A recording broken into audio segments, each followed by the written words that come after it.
Yes, sir. What's your name? Paulogia. Remember? We debated a few months ago about your movie book. You're very polite, but I debated an atheist who was a little bit more direct. Yes, that was me. Okay, let me stop right there because that's not the case. It was, with Justin Brierley. You did not want to date him. He's not really my type. Look, I only like you as a friend. First, God friend zones me, and then Frank does. You don't have to worship God. You can do whatever you want. Cool. I will.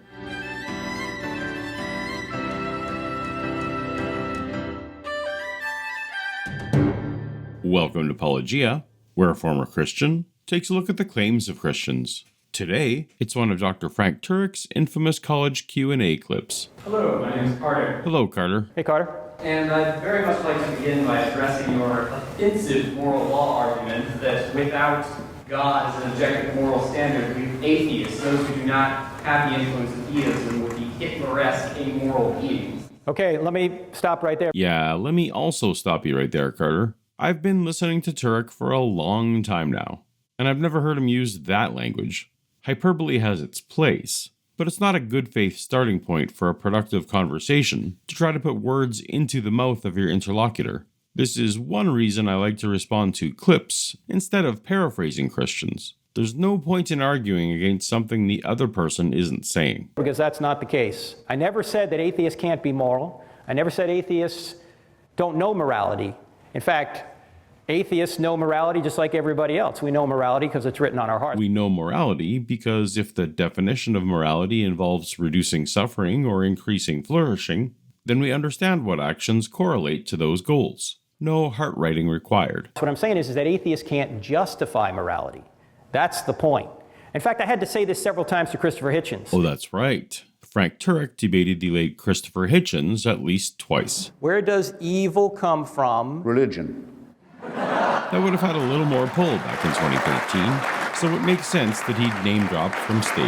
Christopher, I'm not saying you're a bad guy. Christopher, I'm not saying you don't know morality. Christopher may say that I'm saying he can't be moral. I'm not saying that. I'm not saying atheists can't be moral. I'm not saying atheists don't know morality. They know morality just like anybody else. In fact, I like Christopher. I thought he was a good guy.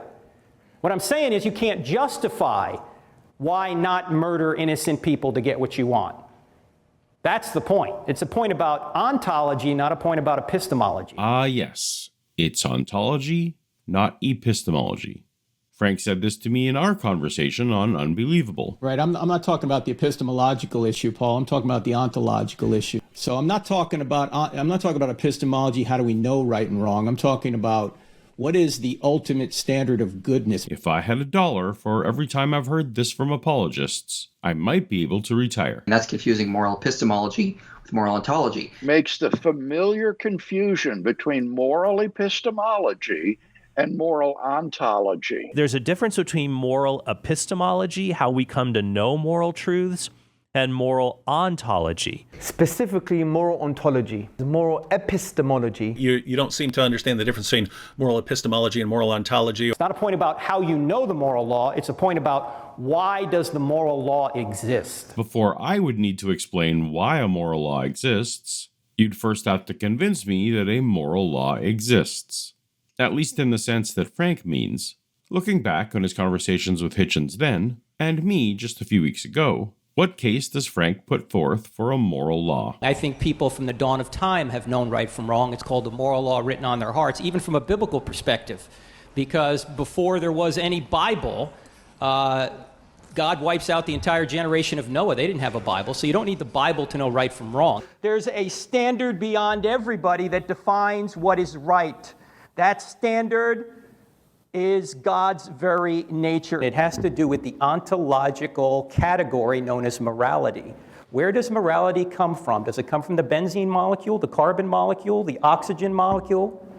In your worldview, where does it come from? You know that the Jedi are the good guys and say the Sith are the bad guys, or Darth Vader and his crew are the bad guys, because you already have a moral law written on your heart. We have a moral law written on our hearts. That's in effect, so we're reasoning back to a moral law giver. Yes. He puts forth no case at all, but merely asserts that we have something written on our hearts, which he elsewhere equates to general intuition. But we all intuitively know that certain things really are objectively wrong. It's not just my opinion that torturing babies for fun is wrong. It really is wrong. I don't think that we need to go back to some kind of ontological effect in the same way Frank does. I feel like that the natural world in and of itself, so let's just stick with morality and the good versus evil, the fact that we are a social species and our survival advantage is that we are social, and the more we work together, and we do need to have our own individual selfishness in order to stay alive, to reproduce, but we try to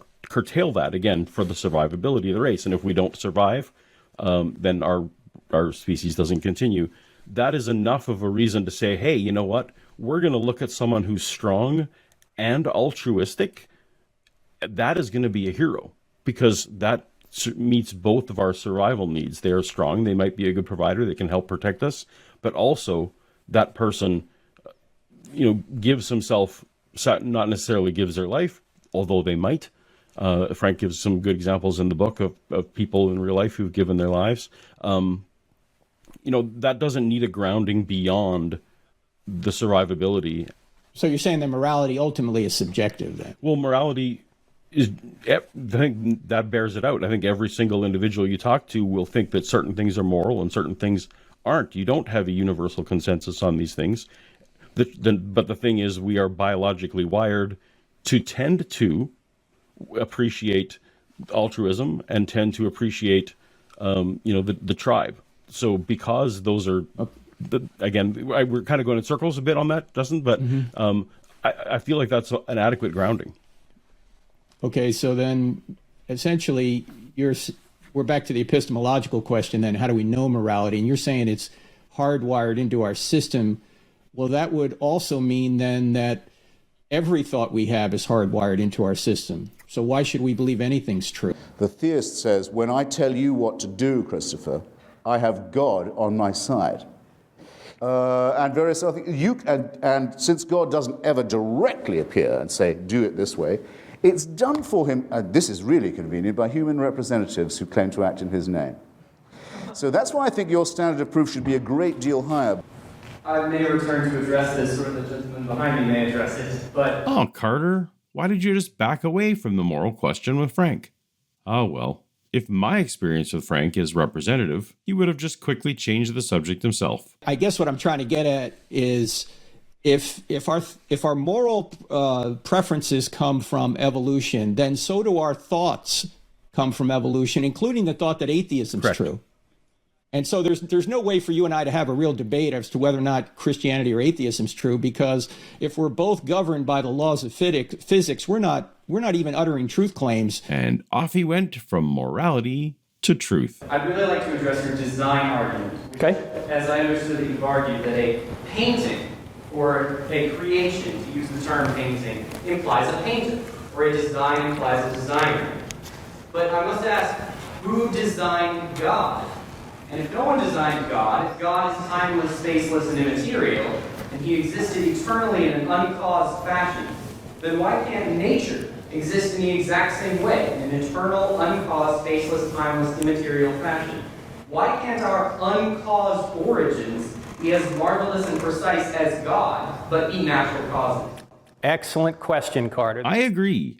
Excellent question. I like to say it this way. Theists present God as a brute fact, and I present matter and energy as brute facts. What makes your brute fact better than my brute fact? At least I can demonstrate that mine exists. That's a very good question. You're right that we have two options here. Either the universe is the uncaused first cause, or something beyond the universe is the uncaused first cause. Yep, brute fact versus brute fact.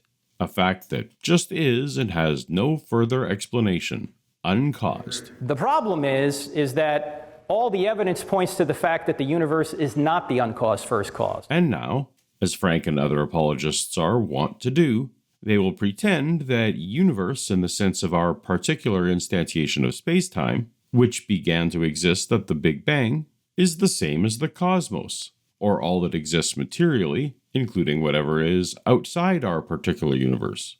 In the first sense, it has a cause. In the second sense, we have no idea. And I didn't have time to go through that evidence tonight. That was part one.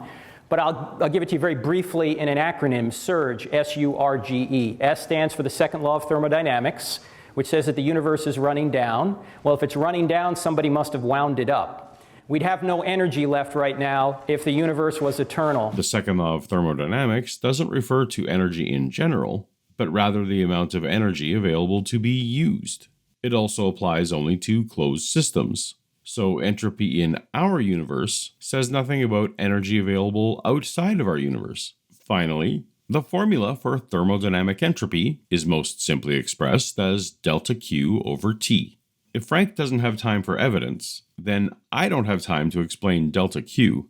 But the thing to note is that over T means over time. Without time, there is no entropy.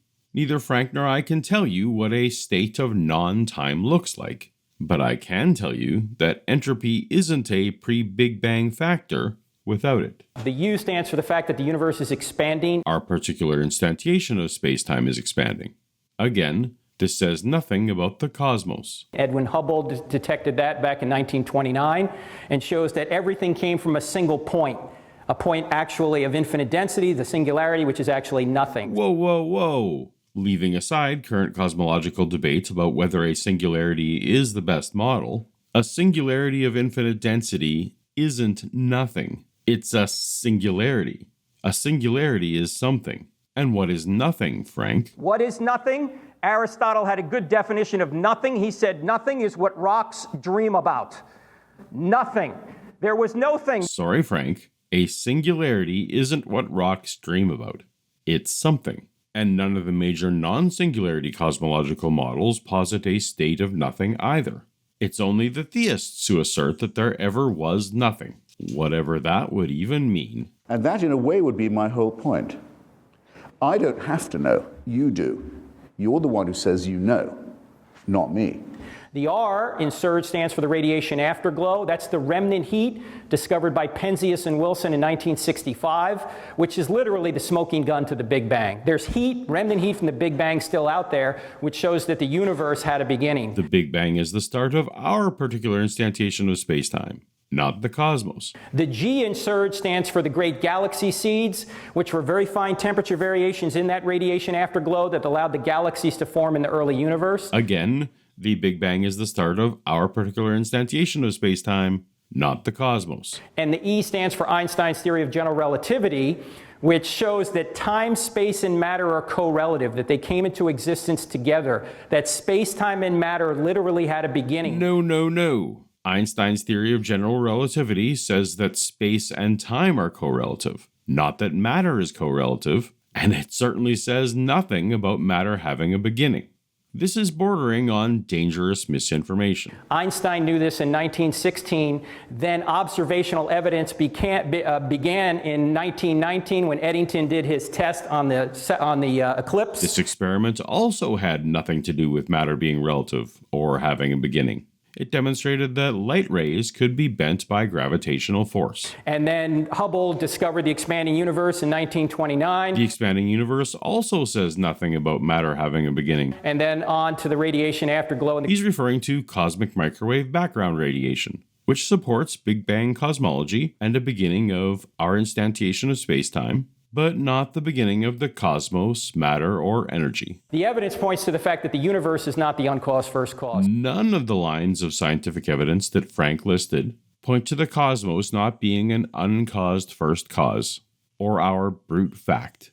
This is a man confidently misrepresenting science to an audience he hopes doesn't know better. And rewinding back, that means we are left with Carter's question unanswered. Why is God an acceptable brute fact, but matter and energy not an acceptable brute fact? So there must be something beyond the universe that is, and that thing that's beyond the universe must be spaceless, timeless, and immaterial. This is conjecture.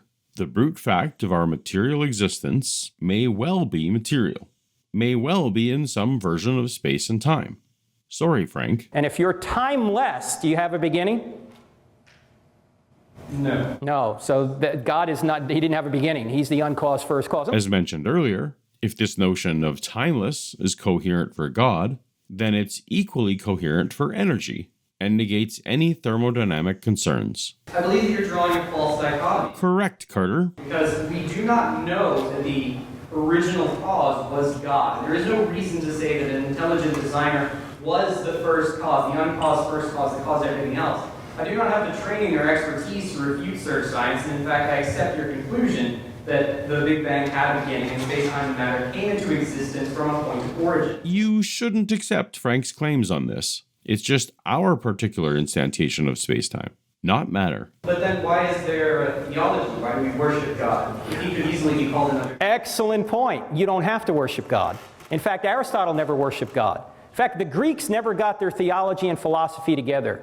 They knew that there had to be an unmoved mover, but they never put the two together and worshiped the unmoved mover. So you don't have to worship the unmoved mover. You don't have to. You can do whatever you want. That's why you have free will. Those are separate questions. Free will, as is relevant in these God discussions, is in the libertarian free will versus determinism sense. That is, if one could relive any given fraction of a second under identical inputs and conditions, could that person make a different choice? A determinist, like myself, would say that a person cannot, and therefore, we do not have free will. That's entirely different than if a person can do whatever they want. With or without free will, you can do what you want. In fact, one might argue that all of our decisions factor in our long-term and short-term priorities, and so the person who eats ice cream now for pleasure and the person who passes it up for health reasons are both doing whatever they want, even if one option is more fun. God loves you enough to give you free will. You can love him or reject him. That's up to you. It's not up to me, because until I've received sufficient evidence to believe that he exists, I cannot make an informed decision about loving or rejecting, or something in between. According to the Bible, the demons and angels all have definitive proof of God's existence, and yet some love and some reject. So this revelation is not a free will issue. For some reason, God is hiding from me and millions of others, preventing us from making the choice Frank suggests. On that point, we do have the free will to accept or reject God, but the obvious conclusion is that rejection of God will lead to eternal damnation in hell. So in reality, we do not really have the choice to accept or not to accept God. We must ultimately accept God, assuming we choose to avoid perdition. As Carter points out, choosing to love God is a choice similar to agreeing to pay protection money to the mob. Paratroops, Dino. Oh, be a shame if someone was to set fire to them.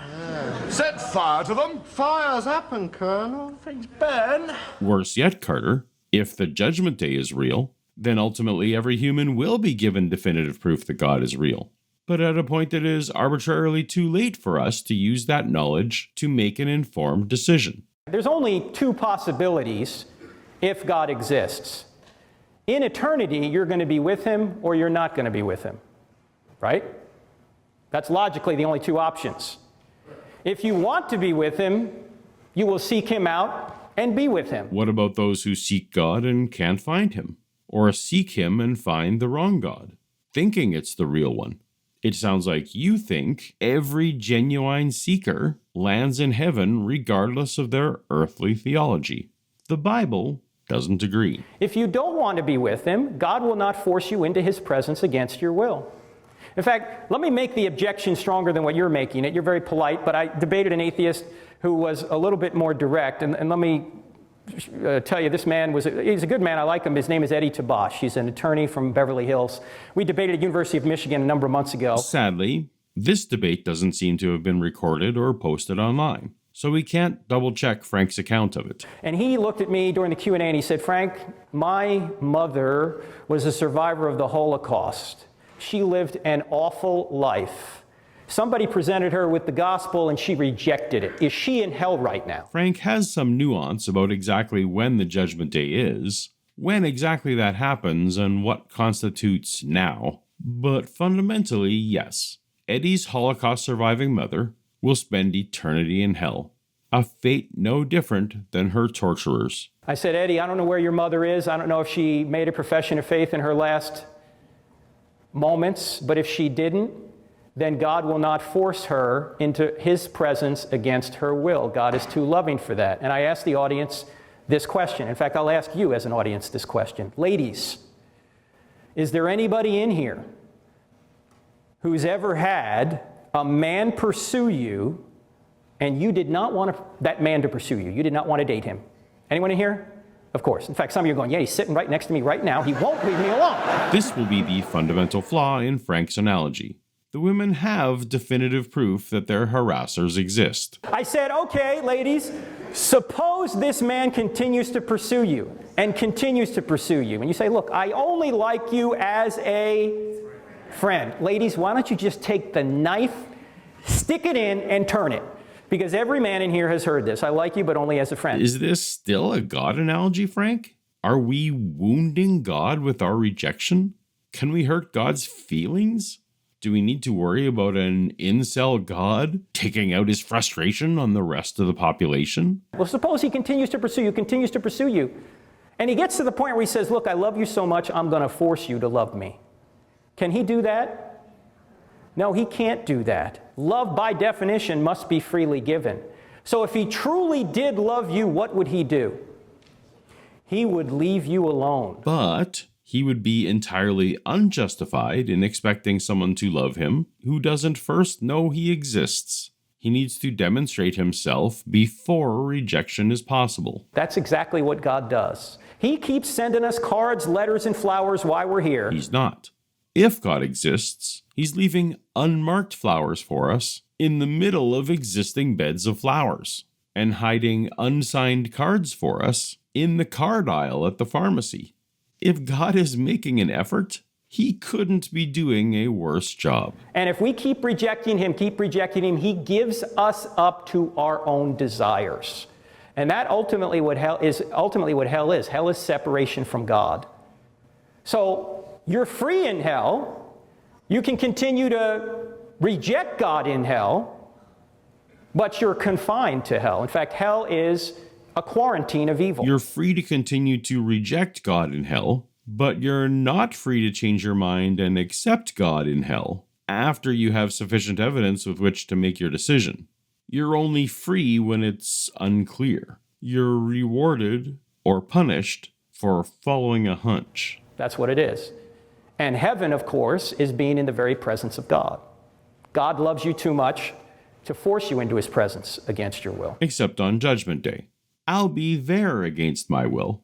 And I love you too much to force you to watch my next video against your will. But if you love me and believe that I exist, you'll tap on the thumbnail on screen now, or forever be away from my presence. See you over there. Thanks, Carter. Later.